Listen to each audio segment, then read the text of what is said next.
اللهم صل علی محمد وعلی آل محمد ربی یسر ولا تعسر وتمم بالخیر۔ تجوید کورس میں ہمارا آج کا موضوع مخارج کا بیان ہے۔ مخارج مخرج کی جمع ہے اور مخرج نکلنے کی جگہ کو کہا جاتا ہے۔ اصطلاحی اعتبار سے منہ کے وہ حصے جہاں سے حروف ادا ہوتے ہیں انہیں مخارج کہتے ہیں۔ مخارج کی تعداد 17 ہیں۔ بعض کے نزدیک مخارج 16 ہیں، لیکن علامہ جزری رحمۃ اللہ علیہ کے نزدیک مخارج 17 ہی ہیں۔ مخارج کی دو اقسام ہیں، ایک مخارج محققہ اور دوسری مخارج مقدرہ۔ مخارج محققہ کا تعلق حلق، لسان اور شفتین سے ہے، جبکہ مخارج مقدرہ کا تعلق خیشوم اور جوف دہن سے ہے۔ اس کے علاوہ حلق، لسان، شفتین، جوف دہن، خیشوم، انہیں اصول مخارج بھی کہا جاتا ہے۔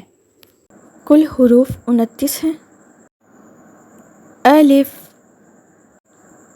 با، تا، ثا،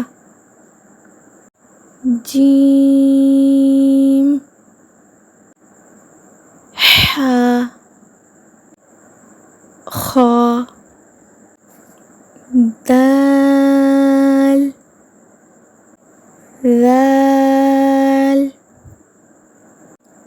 را، زا، سین، شین، صاد، ضاد، طا، ظا، عین، غین، فا، قاف، کاف، لام،